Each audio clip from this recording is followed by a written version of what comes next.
Part 1. The storm's gift rain was pouring down like someone had torn open the sky itself. Every street looked like a river, and the wind was howling so loud you could barely hear anything else.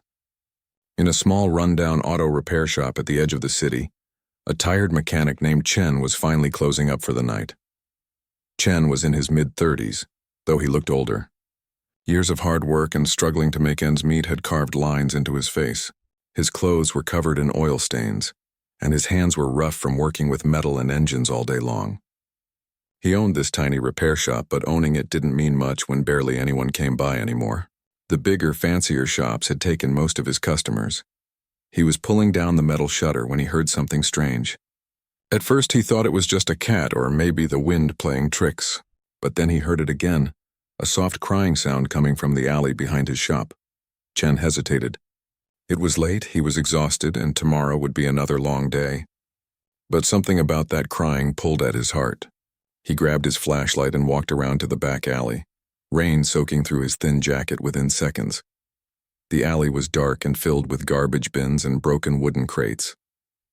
His flashlight beam swept across the wet ground until it landed on something that made him freeze. There, tucked beneath a collapsed cardboard box that was barely giving them any shelter, were two small girls. They were shivering violently, their tiny bodies pressed close together for warmth. But what really caught Chen's attention was how unusual they looked. Both girls had long, silver-white hair that seemed to shimmer even in the dim light. Their eyes, wide with fear, were a striking amber color that almost seemed to glow when his flashlight hit them. Hey, it's okay," Chen said softly, crouching down slowly so he wouldn't scare them more. "I'm not going to hurt you." The girls stared at him but didn't move. The older one, who looked about 8 years old, wrapped her arms protectively around the younger one. Then the little one, maybe 6 years old, said something in a language Chen had never heard before. The word sounded beautiful but completely foreign. Chen looked around the alley hoping to see a parent or guardian somewhere nearby. But there was nobody. These girls were alone in a storm that could easily make them sick or worse. "Where are your parents?" he asked, even though he suspected they couldn't understand him. The older girl just shook her head, tears mixing with the rain on her cheeks. Chen felt his heart break a little. He wasn't a rich man. He barely had enough money to feed himself most days. His apartment above the shop was tiny, with just one bedroom and a small living area. He had no experience with children, but as he looked at these two terrified little girls, he knew he couldn't just leave them here. "Come on," he said gently, reaching out his hand. "Let's get you somewhere dry." The older girl hesitated, then looked at her little sister. After a moment, she took Chen's hand. Her grip was surprisingly warm despite the cold rain. He helped both girls to their feet and noticed their clothes were torn and dirty, like they'd been wandering for days. Inside the shop, Chen locked the door behind them and turned on the small heater in the corner. It wasn't much, but it was better than the freezing rain outside. The girls stood there dripping water onto the concrete floor, still holding hands and watching him with those unusual amber eyes. Chen went to the back room where he kept a few personal items and grabbed his only blanket, a worn blue one with holes in it. He wrapped it around both girls. "Here, this should help." The younger girl pulled the blanket tight and said something in that strange language again. Chen wished he could understand, but her tone sounded grateful. "That was something at least. Are you hungry?" Chen asked, rubbing his hands together. He went to his tiny kitchen area, really just a hot plate and a mini fridge, and pulled out the only food he had. 3 packages of instant noodles. He'd been planning to make them last for his own meals over the next few days, but that didn't matter now. He boiled water and prepared all 3 packages, adding an egg he'd been saving for a special occasion. Not exactly a feast, but it was hot and filling. The girls watched every move he made, like they were trying to figure out if they could trust him. When Chen handed them the bowls, the younger girl grabbed hers eagerly and took a big bite. Then her face scrunched up and she started coughing. The noodles had chicken flavoring. She pushed the bowl away, shaking her head firmly. "What's wrong? Don't you like it?" Chen asked, confused. The older girl pointed at the package, then made a gesture like a bird flapping its wings and shook her head. She wouldn't eat it either. Chen scratched his head. They wouldn't eat chicken? Maybe they had some kind of dietary restriction or religious belief. He looked through his supplies again and found some plain crackers and an apple. Not much, but at least it was something. He cut up the apple and gave it to them along with the crackers. This time both girls ate without hesitation. The younger one smiled for the first time, and Chen felt a small victory. At least they wouldn't go to bed hungry tonight. After they finished eating, Chen faced a problem. He only had one bed upstairs in his tiny apartment. There was also a couch, but it was so old and lumpy that even he barely got any sleep on it. "You two take the bed," he said, gesturing toward the stairs. The girls didn't understand his words, but they seemed to get his meaning. The older girl took her sister's hand and they followed him up the narrow staircase. Chen's apartment was small and messy. Dirty dishes sat in the sink and clothes were piled on a chair. He felt embarrassed showing it to anyone, even two little girls who probably didn't care. He cleared off his bed, which wasn't much cleaner than anything else, and motioned for them to lie down. They climbed onto the bed together, still holding hands like they were afraid to let go of each other. Chen pulled the blanket over them and turned off the light. "Sleep well," he whispered. He went back downstairs and tried to get comfortable on the couch in his shop. The springs poked into his back and the thin cushion did nothing to help. But as he lay there in the dark listening to the storm outside, Chen didn't regret his decision. Those girls had been alone and scared. Whatever their story was, whatever strange place they'd come from, they needed help. And even though he had almost nothing to give, Chen decided he would do whatever he could. He didn't know their names. He didn't know where they came from. He had no idea that this simple act of kindness would change his life forever, or that the two small girls sleeping in his bed were actually princesses from another realm, daughters of the most powerful dragon emperor in existence. All Chen knew was that tomorrow he would figure out how to take care of them. Maybe he could find their family. Maybe someone was looking for them. But until then, they had a roof over their heads and someone who cared.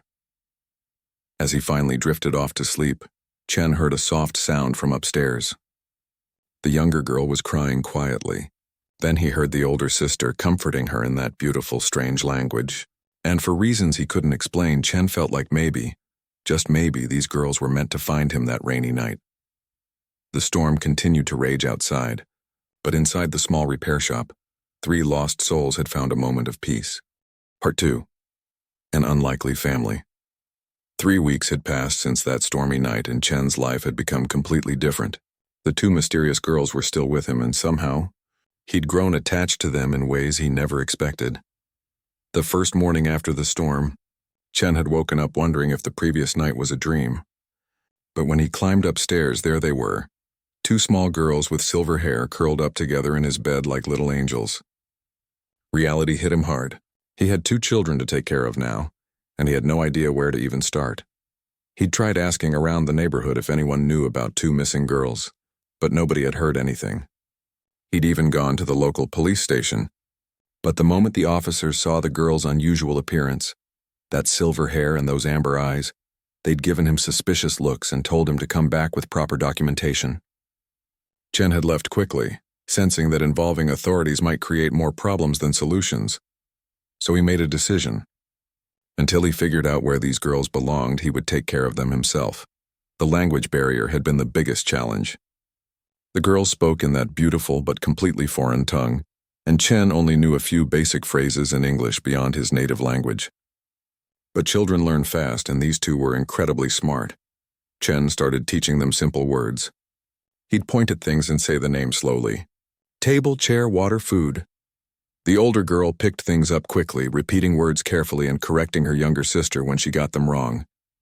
Within days, they were forming basic sentences. One evening, as they sat eating dinner, plain rice and vegetables, since the girls refused anything with meat, the younger one pointed at Chen and said hesitantly, "You." "Name?" Chen smiled. It was the first proper question she'd asked in English. "My name is Chen. Chen, what's your name?" The girl tried to say something in her original language, but it came out as a series of sounds Chen couldn't possibly pronounce. It sounded like Ria Telwin or something close to that. The older girl's name was even longer and more complicated. "How about I give you easier names?" Chen suggested. "Just for now, until we can say your real names properly." The girls looked at each other and nodded. Chen thought for a moment. The younger one had a bright, playful energy even when she was scared. "How about Arya, for you?" He pointed at the little one, her face lit up. "Arya, like me almost." "Yes, exactly." Chen felt relieved that it was close to her real name. Then he looked at the older girl, who had a calm, protective nature and those eyes that sometimes seemed to reflect light like the moon. "And you can be Luna." Luna tested the name on her tongue. "Luna," she nodded approvingly. "Luna. Okay." And just like that, they had names that everyone could use. As the days turned into weeks, Chen established a routine. He would wake up early, make breakfast for the girls, usually toast with jam or oatmeal with fruit, and then set them up with some books and paper he'd bought from the dollar store. They couldn't go to school yet. Chen didn't have any legal guardianship documents, and he was still hoping to find their real family. Then he'd go downstairs and work in his shop. Business hadn't gotten any better, but Chen worked harder than ever. He took on jobs other mechanics wouldn't touch. The messy ones, the complicated ones, the ones that barely paid anything. He started working night shifts at a bigger garage across town, fixing delivery trucks and taxi cabs that came in after hours. The money was terrible, and the work was exhausting, but Chen needed every cent he could get. 2 growing girls needed food, clothes, and eventually school supplies. His own needs became secondary. He started skipping meals so there would be enough for Arya and Luna. He wore the same oil-stained clothes day after day because buying new ones meant less money for the girls. His neighbors noticed the changes. Old Mrs. Wong from next door knocked on his door one afternoon. Her eyes narrowed with suspicion. "Chen, who are those strange girls living with you? Where did they come from?" Chen kept his answer vague. "They're distant relatives, staying with me temporarily while their parents sort some things out. They don't look like any relatives I've ever seen." Mrs. Wong sniffed. "Silver hair? Those weird eyes? People are talking, you know, saying strange things." "People should mind their own business," Chen replied, more sharply than he intended. Mrs. Wong huffed and walked away. But Chen knew the gossip would continue. The truth was, Arya and Luna were strange. Beyond their unusual appearance, there were other things Chen couldn't explain. For one, they were always warm. Even on cold mornings when Chen's breath fogged in the air, the girls never seemed cold. When he touched their foreheads to check for fever, they always felt hot. Not sick hot, but like they had internal heaters running all the time. They also had odd habits. They refused to eat any kind of meat, not just chicken, but beef, pork, fish, everything. Chen had tried offering them different things, thinking maybe they'd only dislike that chicken flavoring in the noodles, but they refused it all. They only ate vegetables, fruits, grains, and dairy products. "Why won't you eat meat?" Chen asked Luna one day, using simple words he knew she'd understand. Luna struggled to explain in her limited English. "It wrong for us. Makes sick. We only eat." "No animal." Chen didn't push it. If they were vegetarian for cultural or personal reasons, that was fine. It actually made food cheaper anyway. But there were stranger things too. One morning, Chen found small scorch marks on their bedsheet, like someone had pressed a hot iron against it. Another time, he noticed the metal doorknob to their room looked slightly melted where little handprints would be. And then there were their eyes. Sometimes when the girls got emotional, scared, angry, or excited, their amber eyes would literally glow. Not like a reflection, but like there was actual light coming from inside them. The first time Chen saw it happen, he'd nearly dropped the wrench he was holding. Arya had been upset because she'd torn her favorite drawing, and as tears filled her eyes, they started glowing like small lanterns. Chen had stood frozen, not knowing what to say or do. Luna had quickly calmed her sister down, and the glow faded, but Chen couldn't forget what he'd seen. He spent hours late at night, after the girls were asleep, searching the internet for explanations. He found nothing useful, just fantasy stories and mythology. But one website about ancient myths caught his attention. It talked about dragonkin, beings who could take human form but had powers over fire and heat. The description mentioned glowing eyes, resistance to cold, and an aversion to eating other living creatures. Chen closed his laptop and rubbed his tired eyes. Dragonkin? That was impossible. This was the real world, not some fantasy story. But as he lay down on his uncomfortable couch that night, he couldn't shake the feeling that Arya and Luna were much more than just lost children. Despite all the strangeness, despite the struggles and the exhaustion, Chen found himself happier than he'd been in years. The shop felt less lonely with the sound of children's laughter coming from upstairs. Dinner tasted better when shared with 2 eager little girls who appreciated every meal. And when Arya started calling him Papa Chen, his heart had swelled with an emotion he couldn't quite name. He wasn't their real father. Somewhere out there they probably had parents looking for them, but for now in this moment they were his family, and Chen would protect them with everything he had, even if he didn't fully understand what he was protecting them from. Part 3. Hidden Powers. Emerge 6 months had passed, and Chen had almost convinced himself that life could stay this peaceful forever. Almost. But deep down, he knew something would eventually happen. You can't hide fire under a blanket forever without it burning through. The first real incident happened on a Tuesday evening. Chen was closing up the shop later than usual, after fixing a complicated engine problem. Arya and Luna were supposed to be upstairs doing their homework. Chen had been teaching them reading and writing since they couldn't go to regular school yet. 3 men appeared at the shop's front entrance just as Chen was about to lock up. They were rough-looking guys, the kind who probably spent more time causing trouble than doing honest work. One of them had a tattoo crawling up his neck, another had a scar across his cheek, and the third one, clearly the leader, had cold, calculating eyes. "We're closed," Chen said firmly, his hand already reaching for his phone in his pocket. "We ain't here to fix no car," the leader said with an ugly smile. He pushed the door open harder, forcing his way inside. His friends followed. "We're here for what's in your register." Chen's heart started pounding. He didn't keep much money in the shop, maybe $200 on a good week, but he knew guys like this didn't care. They'd take whatever they could get and probably hurt him in the process. "Look, I don't want any trouble," Chen said, backing up slowly. "Take the money and go." "Oh, we will," Scarface laughed. "But first, let's see what else you got worth taking." That's when Chen heard it, small footsteps on the stairs. No. Please, no. He'd told the girls to stay upstairs no matter what they heard. But there was Arya, standing at the bottom of the staircase in her pajamas, her amber eyes wide and scared. "Papa Chen?" she called out in her small voice. The 3 thugs turned to look at her, and Chen saw their expressions change. They saw a vulnerable little girl, and he knew exactly what kind of dangerous thoughts were going through their minds. Well, the leader said slowly. "What do we have here? Pretty little thing with that weird hair. Leave her alone," Chen shouted, moving to put himself between Arya and the men. "She's just a child." But Scarface moved faster, grabbing Chen's arm and twisting it behind his back. Pain shot through Chen's shoulder as he was forced to his knees. "Stay down if you know what's good for you. Arya, run," Chen yelled. "Get your sister and lock the door." But Arya didn't run. She stood there, her small body trembling, tears starting to stream down her face. "No hurt, Papa Chen," she said in her still broken English.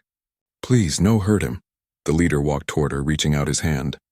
"Don't worry, little girl. We won't hurt nobody if you both just behave." He never finished that sentence, Arya screamed.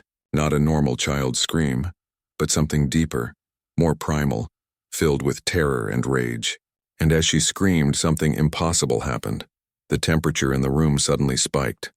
Chen felt it like someone had opened an oven door right in his face. The 3 thugs stumbled back, confused.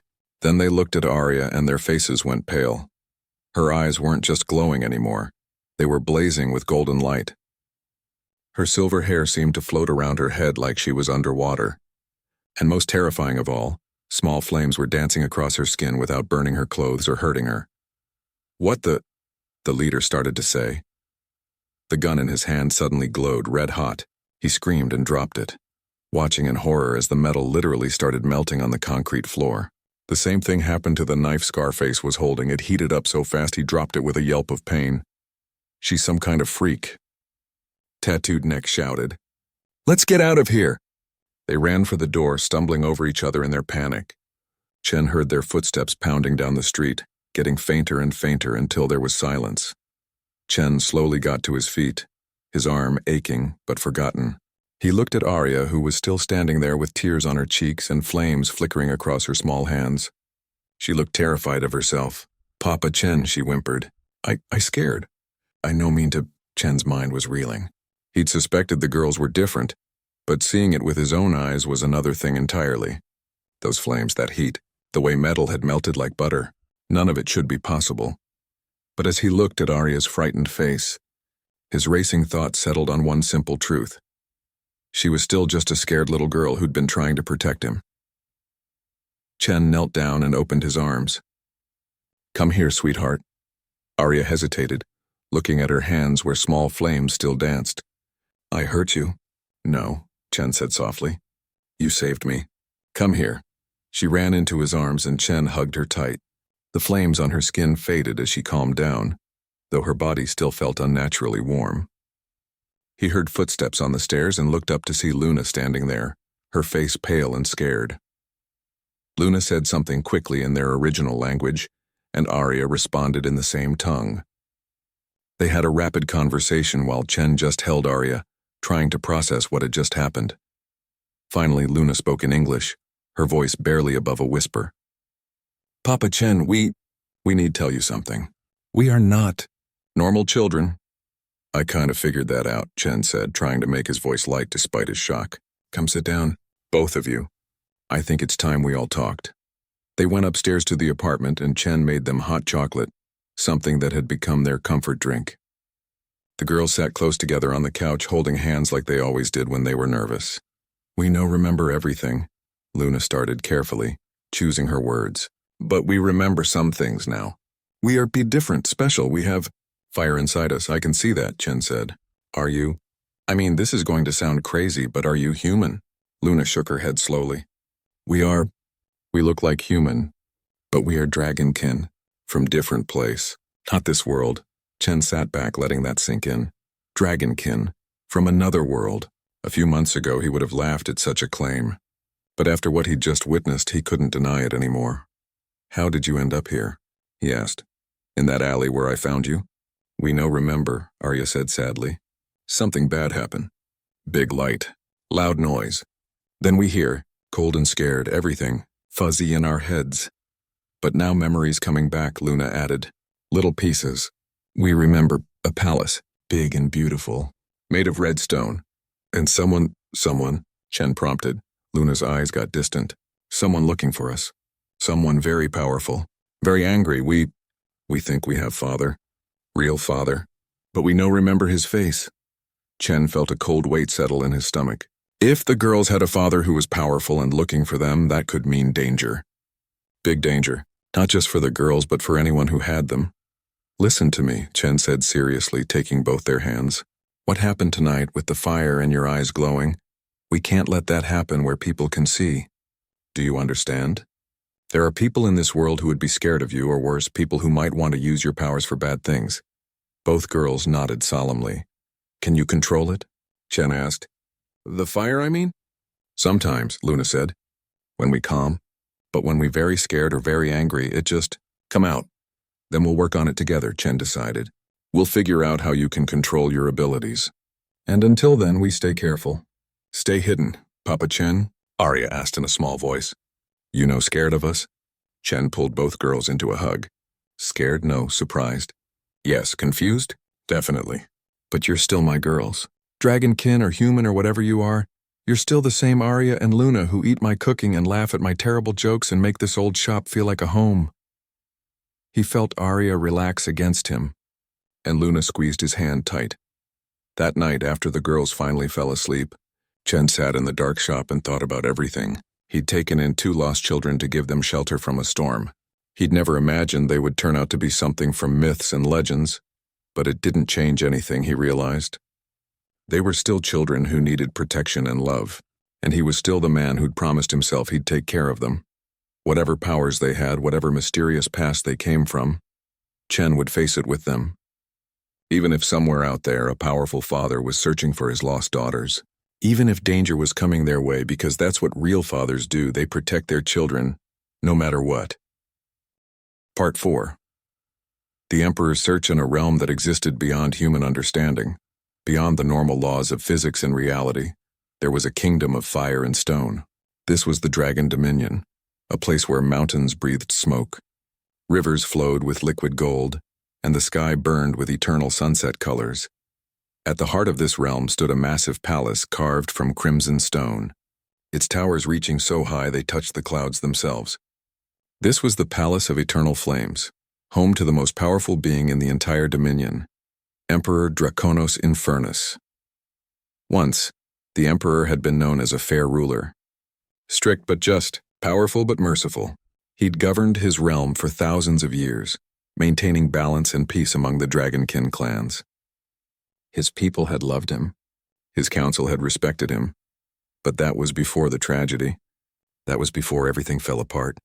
2 years had passed since the night Draconos' twin daughters were taken from him. 2 years of searching, of rage, of slowly descending into a darkness that terrified even his closest advisors. The Emperor, who had once smiled and played with his children, had become something cold and frightening. On this particular day, Draconos stood in his throne room, a vast chamber lit by flames that never went out, staring at a magical map that floated in the air before him. The map showed countless worlds, dimensions layered upon dimensions like pages in a book. Small markers of light dotted various locations, each one representing a search party he'd sent out. "Still nothing, Your Majesty," General Typhon reported, his voice careful and measured. The general was a massive dragonkin in his warrior form, with scales like polished bronze and eyes that had seen 1,000 battles. But even he walked carefully around the Emperor these days. "Nothing," Draconos repeated, his voice dangerously quiet. "I have sent 10,000 scouts across 50 dimensions. I have burned through half our realm's magical reserves, and you tell me there is still nothing?" The temperature in the throne room spiked. The flames on the walls roared higher. Several of the council members standing nearby took nervous steps backward. "Your Majesty, please understand." Court Mage Solara stepped forward bravely. She was old even by dragon standards. Her silver scales dulled with age, but her mind still sharp. "We have searched everywhere we can reach.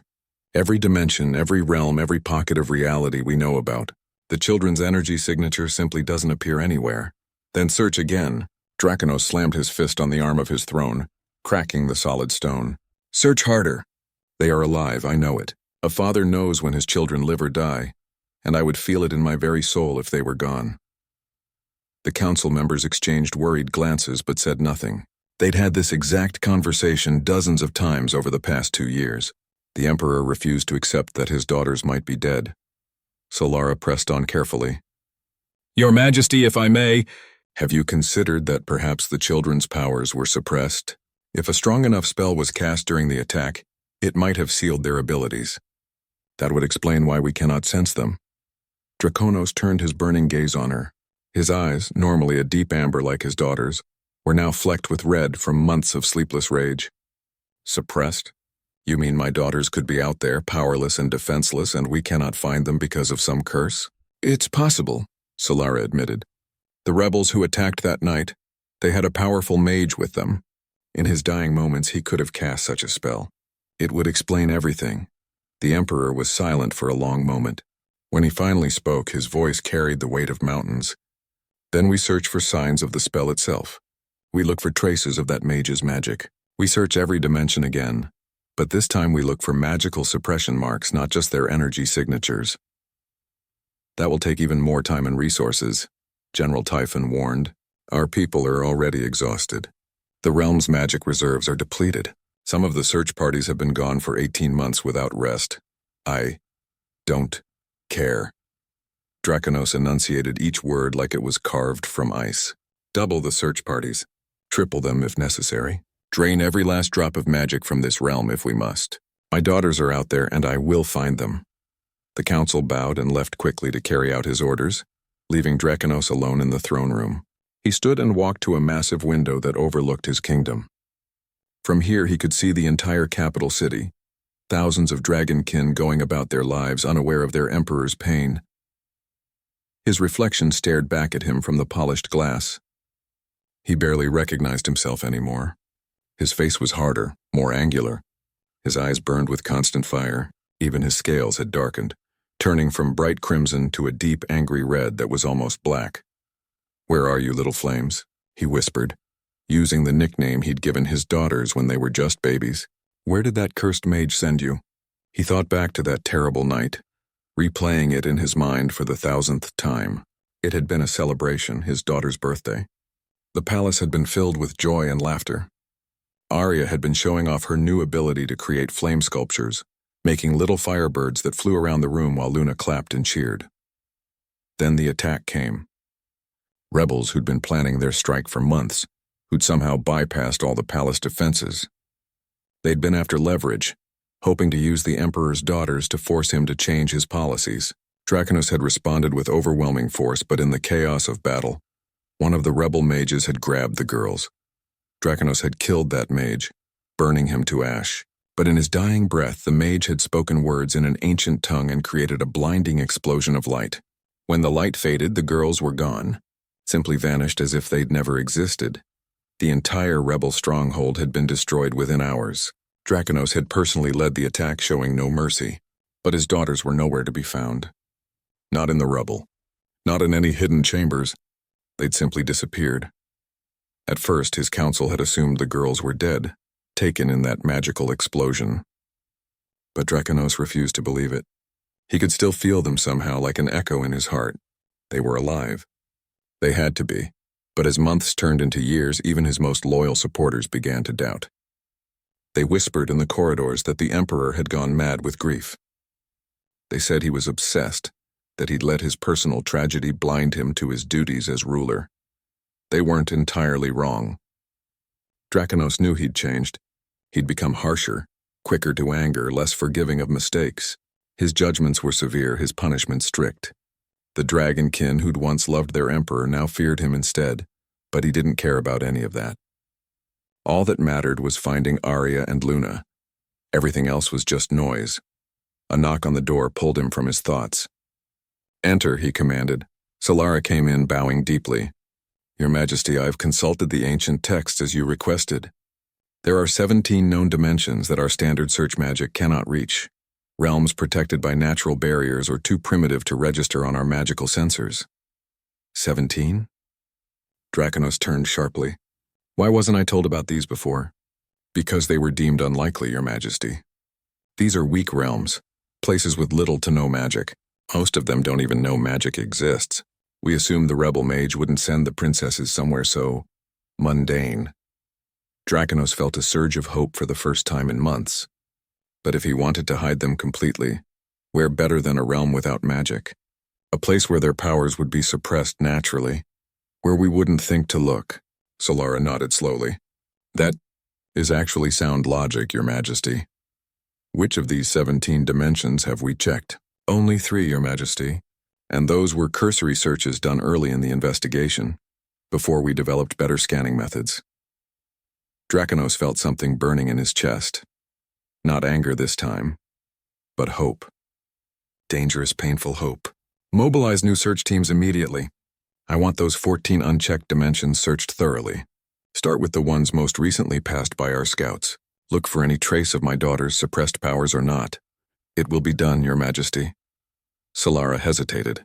"But I must warn you, even if they are in one of these realms, finding them will be like searching for a specific grain of sand on an endless beach. These dimensions are vast, and without their powers active, the princesses will appear as ordinary inhabitants. Then we search every grain of sand if necessary," Draconos said firmly. "I don't care how long it takes. I don't care how many resources we burn through. Those are my daughters out there, and I will bring them home." As Solara left to organize the new search, Draconos returned to the window. Somewhere in the vast multiverse, across dimensions and realities, his daughters were alive. He could feel it in his bones. They were probably scared, possibly hurt, definitely confused. "Hold on, little flames," he whispered to the window. "Papa is coming.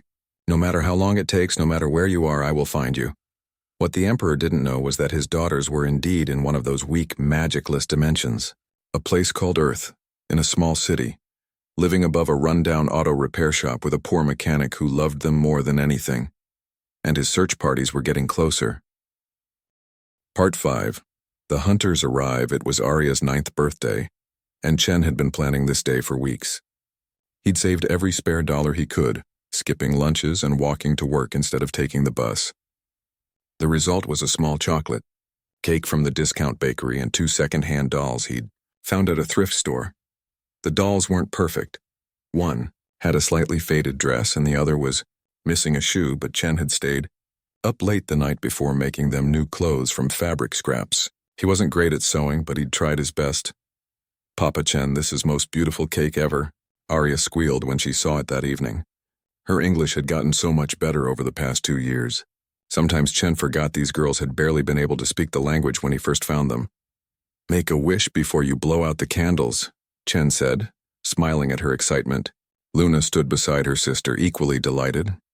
Arya closed her eyes tight, thought for a moment, then blew out all 9 candles in one breath. Both girls clapped and laughed. For this one perfect moment, everything felt normal and peaceful. Chen was cutting the cake when he heard the bell above his shop door ring. He frowned. The sign clearly said closed, and it was already past 7 in the evening. "Stay here," he told the girls quietly. Something about that bell ringing felt wrong. Chen went downstairs to the shop and froze. 3 people stood inside, though he hadn't heard them come in despite the bell. They wore identical dark suits, expensive-looking, completely out of place in his rundown shop. 2 men and 1 woman, all with the same unnaturally still posture and cold, assessing eyes. "We're closed," Chen said, keeping his voice steady even as his instincts screamed danger. The woman in front smiled, but it didn't reach her eyes. "Mr. Chen, we're not here for car repairs. We're here about the 2 children living with you." Chen's blood turned to ice. "I don't know what you're talking about." "Please don't insult our intelligence," one of the men said. His voice was smooth, too smooth, like he was reading from a script. 2 girls, approximately 8 and 9 years old, silver hair, amber eyes. Very distinctive features. "They've been living here for approximately 2 years. Who are you?" Chen demanded. "Social services?" "We're representatives of interested parties," the woman said vaguely. "The children's family has been looking for them. We've been authorized to retrieve them and return them home." Everything about this felt wrong. Their tone was too mechanical, their movements too precise, and the way they looked around his shop, like predators searching for prey, made Chen's skin crawl. "If you were really from their family, you'd have documentation," Chen said carefully. "Legal papers, proof of guardianship. You got any of that?" The second man, who'd been silent until now, moved slightly. His head tilted at an odd angle, like a bird studying an insect. "Documentation is unnecessary. The children need to come with us now." "They're not going anywhere," Chen said firmly, even as his heart hammered. "Not until I see proper identification and legal authority." The woman's smile disappeared. "Mr. Chen, you're making this difficult. We have no wish to cause problems, but the children must be returned. Their father is very eager to see them again." Father. That word made Chen's mind race. Luna had said they thought they had a father somewhere, someone powerful. Was that true? Were these people actually here to reunite the girls with their real family? But something still felt completely wrong about this situation. "Then their father can come himself," Chen said, "with proper documentation and through proper channels." Until then, he didn't get to finish. The first man moved, and he moved fast, too fast for any normal human. One moment he was standing by the door. The next he was right beside Chen, reaching for him. Chen jumped back, grabbing a wrench from his workbench. "Don't touch me!" That's when he saw it. Just for a split second as the man reached for him again, his hand changed. The skin rippled and transformed, becoming covered in dark scales with claws instead of fingernails. Then it shifted back to normal so quickly Chen almost thought he'd imagined it. Almost. "You're not human," Chen breathed, the pieces suddenly clicking together. "You're like them. Dragonkin or whatever they're called." The 3 figures exchanged glances. The woman sighed. "Well, that complicates things. We were hoping to do this quietly." "Papa Chen?" Arya's voice came from the stairs. Both girls stood there in their birthday dresses, looking scared. They must have heard the commotion. "Stay back," Chen shouted, but it was too late. The second man moved toward the stairs with that same inhuman speed. Chen didn't think. He grabbed a welding torch from his workstation and flicked it on, spraying the area between the man and the girls with bright, hot sparks. He then knocked over a container of motor oil, creating a small fire that spread quickly across the concrete floor. "Run," he screamed to the girls. "The back exit, now!" Luna grabbed Arya's hand and they bolted. Not toward the front door, but toward the back of the shop where Chen had a hidden maintenance exit that led to the alley. Chen had shown it to them months ago, just in case they ever needed to escape quickly. The 3 suited figures moved to follow, but the fire and smoke bought Chen precious seconds. He threw everything he could grab, tools, parts, anything, creating obstacles and chaos. "You cannot protect them forever, Mr. Chen," the woman called out as Chen ran after the girls. "Their father will find them. It's only a matter of time." Chen didn't answer. He burst through the back exit into the alley where Luna and Arya were waiting, terrified and holding hands. "Come on, we need to move." They ran through the dark alleys, Chen's mind racing. Those things in his shop weren't human. They'd known about the girls. They'd mentioned a father. Everything Luna and Arya had feared was coming true. Someone was hunting them. Papa Chen, who were they? Luna gasped as they ran. I don't know, but they're not getting you, Chen promised. I know a place we can hide. Keep moving. He led them through a maze of back streets and alleys he'd learned over years of living in this neighborhood. They finally reached an old abandoned subway entrance that had been closed years ago. Chen had discovered it while exploring the city, looking for quiet places to think. He pried open the rusted gate and ushered the girls inside. They climbed down into darkness, using Chen's phone flashlight to see. The abandoned subway tunnel stretched before them, damp and filled with the echoes of dripping water. It's scary here, Arya whimpered, pressing close to Luna. I know, sweetheart, Chen said, trying to catch his breath. But it's safe. Nobody knows about this place. They walked deeper into the tunnel until they found an old maintenance room. It wasn't much, just a small chamber with some broken equipment and a few scattered pieces of furniture. But it was dry and hidden. Chen helped the girls sit down on an old bench, then collapsed beside them, his mind still reeling from what had happened. Papa Chen, Luna said quietly, her voice shaking. Those people, they were dragonkin, like us. They said they were sent by our father. Do you remember your father? Chen asked. Would he send people like that to find you? Luna squeezed her eyes shut, trying to remember. I see pieces. A tall man. Very powerful. Golden eyes like fire, but I don't know if he would send hunters. Or if he even knows we are alive. Maybe bad people pretending, Arya suggested hopefully. Maybe, Chen agreed, though he wasn't sure. Either way, we can't go back to the shop. It's not safe anymore. They know where we live. The reality of their situation hit him hard. Everything he'd built over the past 2 years, their home, their routine, their sense of safety, was gone. They were homeless now, hiding in an abandoned tunnel, running from powerful beings who could turn their hands into claws. What we do now? Luna asked, voicing the question they were all thinking. Chen looked at both girls, seeing the fear in their glowing amber eyes, and felt his resolve harden. We survive. We stay hidden, and we figure out who those people really were and what they want. He pulled both girls close, wrapping his arms around them. Listen to me. I don't care if your real father is an emperor or a god, or the most powerful being in any universe. You're my daughters. I promise to protect you, and that's what I'm going to do. Even though we bring danger? Luna asked in a small voice. Especially because of that, Chen said firmly. That's what fathers do. Real fathers. They don't abandon their kids when things get hard. They sat in that dark tunnel, 3 scared people with nowhere to go, but they had each other. And somehow that would have to be enough. Outside, in the world above, the 3 suited figures regrouped at Chen's shop. The woman pulled out a strange device that glowed with an otherworldly light. The energy traces are getting stronger, she reported to someone on the other end. The suppression spell is weakening. It's only a matter of time before we can track them properly. And the human guardian? A deep voice asked through the device. Problematic. He won't give them up willingly. There was a pause, then. Eliminate him if necessary. The Emperor wants his daughters back. Nothing else matters. The connection cut off and the 3 hunters smiled their cold smiles. The chase was just beginning. Part 6. The Awakening. 2 weeks had passed since they'd fled into the abandoned subway tunnels. 2 weeks of living like rats in the darkness, constantly moving, never staying in one place for long. Chen's once-neat hair was now unkempt and dirty. His clothes were torn. But worst of all was seeing what this life was doing to the girls. Arya had lost weight, her face becoming gaunt. Luna barely smiled anymore, her eyes constantly scanning for danger. They slept in shifts, never all at the same time, always afraid the hunters would find them. Chen had tried to make the best of it. He'd scavenged food from dumpsters behind restaurants, always making sure to get fresh vegetables and fruits for the girls. He'd found blankets in donation bins. He'd even rigged up a small camping stove using parts from a trash heap so they could have hot meals. But it wasn't enough.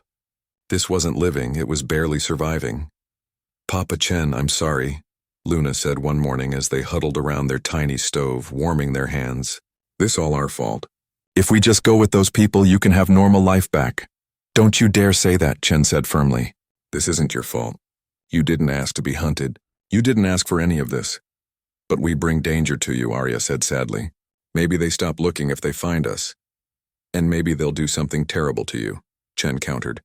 Those weren't friendly people coming to reunite you with your family. Something about them was wrong. Evil. He was about to say more when he heard it, footsteps echoing through the tunnel. Multiple people, moving in organized formation. The hunters had found them again. Go, Chen hissed, grabbing the girls. They ran deeper into the tunnel system. Chen's mind racing to remember the layout he'd been mapping over the past 2 weeks. There was a service ladder up ahead that led to an old maintenance access point. If they could reach it, they turned a corner and stopped dead. 3 figures in dark suits blocked their path. The same 3 from before, plus 2 more. 5 hunters now, and they all wore those cold, predatory smiles. Chen spun around, trying to go back the way they came, but 3 more hunters appeared behind them. They were surrounded. Mr. Chen, the lead female hunter said, her voice echoing in the tunnel. You've been remarkably difficult to track, but all games must end eventually. Chen pushed the girls behind him, spreading his arms to shield them. His heart was pounding so hard he thought it might burst. You're not taking them. We don't want to hurt you, one of the hunters said, though his tone suggested otherwise. Step aside. The princesses need to return to their father. Princesses? Chen glanced back at the girls. Luna's eyes were wide with recognition, memories clearly flooding back. We remember, Luna whispered, her voice filled with shock. Papa Chen, we remember now. We are daughters of the Emperor of Flames, Draconos Infernus. How touching, the lead hunter said. Your memories are finally returning. Perhaps you also remember that your father has been searching for you for 2 years. He's burned through half his kingdom's resources trying to find you. And now we have. If you're really here for their father, why do you all feel so wrong? Chen challenged. Real family wouldn't hunt children through sewers like animals. The hunters exchanged glances. One of them laughed, a cold, cruel sound. We never said we were working for the Emperor. We said we were here to take them to him. There's a difference. Chen's blood ran cold. You're rebels, like the ones who kidnapped them in the first place. Very clever human. The lead hunter smiled.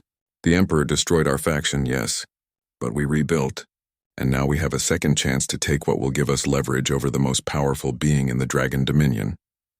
You're making a mistake, Luna said, and Chen was surprised by the authority in her young voice. Something had changed in her. The memories returning had awakened something more than just knowledge. Our father will destroy you, again. Not before we use you two as bargaining chips, the hunter replied. Now come quietly or we'll take you by force, and your human guardian dies either way. No, Arya screamed. You no hurt Papa Chen? Oh, how sweet. The princess cares about her pet human. That's when Chen made his move.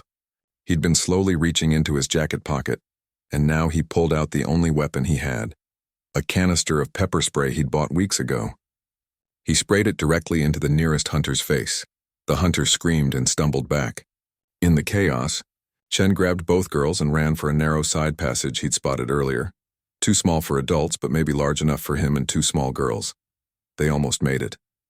One of the hunters grabbed Chen from behind, lifting him off his feet with inhuman strength. Chen kicked and struggled, but it was like fighting against stone.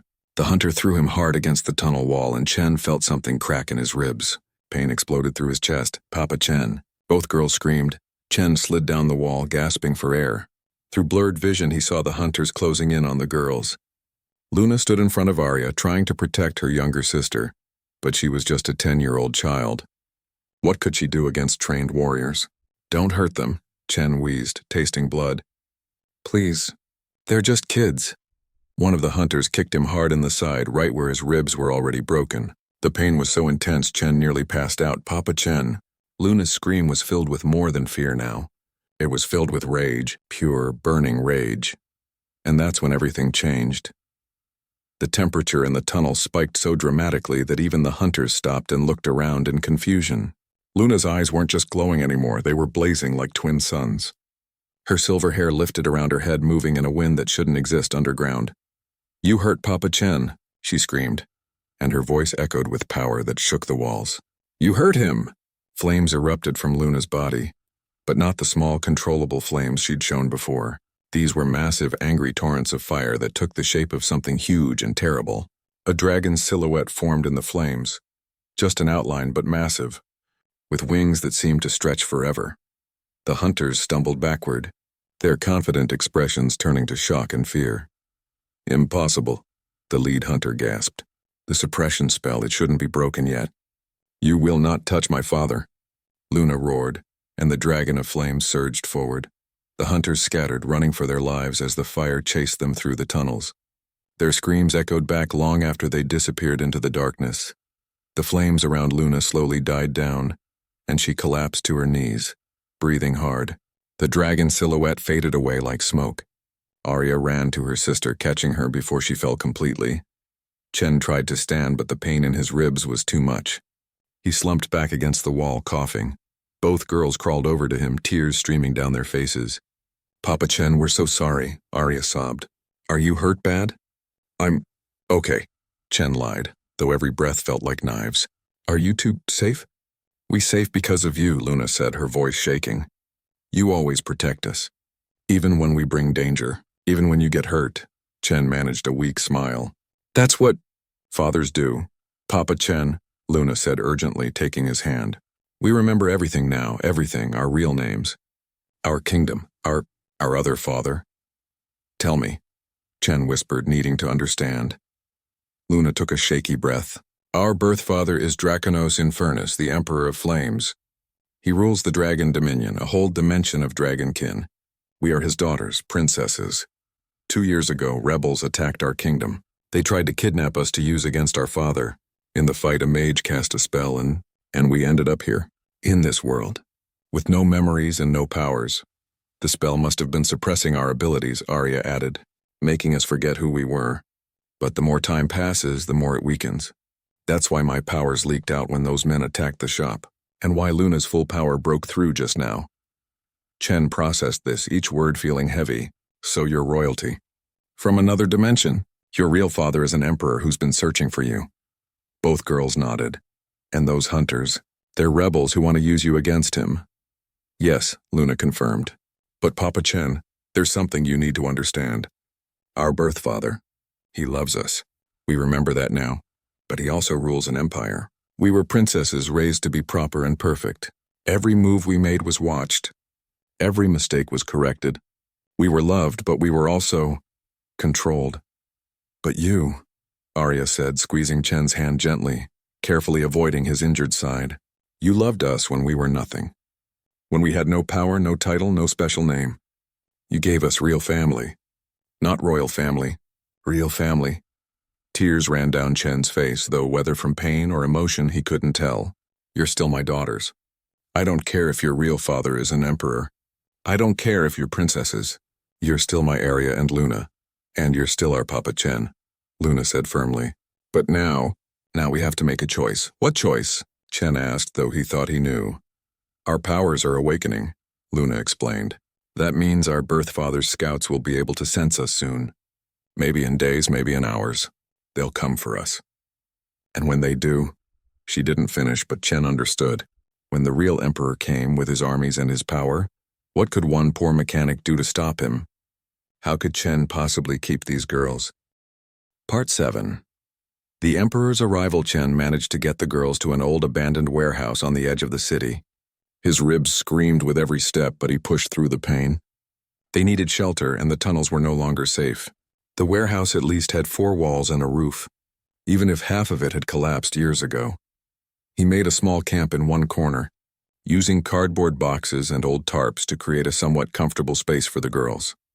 Luna helped him, trying to be strong while Arya kept watch by the broken window. "Papa Chen, you need doctor," Luna said, looking at how he was holding his side. "Your ribs are broken." "I can tell." "Can't risk going to a hospital," Chen said through gritted teeth. "They'd ask too many questions. And those hunters might be watching hospitals anyway." He'd wrapped his ribs tightly with strips torn from an old shirt. But he knew Luna was right. Without proper medical attention, things could get worse. But what choice did he have? "I could try to heal you," Luna said hesitantly. "Now that my powers are awakening, maybe I could—" "No," Chen said firmly. "Save your strength. Those hunters might come back, and you need to be able to protect yourself and your sister." They settled in as darkness fell. Chen gave the girls the last of the food he'd scavenged, some bread and apples while he pretended he wasn't hungry. The pain in his side made it hard to eat anyway. "Tell me about your real home," Chen said, trying to distract himself from the pain. "Your kingdom. What was it like?" Luna and Arya looked at each other, and Chen could see memories playing across their faces. "Beautiful," Arya said softly. The Palace of Eternal Flames was carved from red stone that glowed like sunset all the time. The gardens had flowers made of crystal that sang when the wind blew through them. "Our father would take us flying," Luna added, a distant smile on her face. "Not as dragons, we were too young to fully shift, but he'd carry us on his back in his dragon form. We'd soar over the kingdom, seeing everything from the sky. It felt like we could touch the clouds." "He sounds like he loved you very much," Chen said, feeling a strange mixture of emotions. Relief that the girls had been loved, sadness that he was about to lose them, and something else, worry about what kind of man this emperor really was. "He did," Luna agreed. "But he was also the emperor. He had duties, responsibilities. Sometimes we wouldn't see him for weeks, and when we did, there were always lessons, always expectations. We had to be perfect. Here with you, we could just be kids," Arya said. "No one cared if we got dirty or made mistakes. You loved us even when we weren't perfect." Before Chen could respond, the sky outside suddenly lit up with an eerie red glow. The temperature in the warehouse began rising, and Chen heard a sound like distant thunder, except it wasn't coming from the sky. It was coming from everywhere at once. "He's here," Luna whispered, her eyes wide. "Our father found us."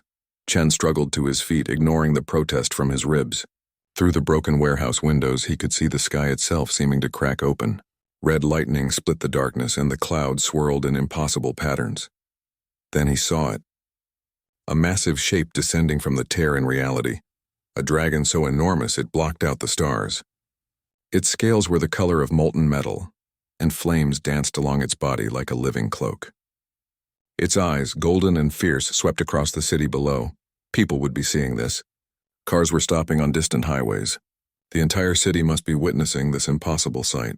Tomorrow's news would be filled with reports of mass hallucination or weather phenomena, but Chen knew the truth.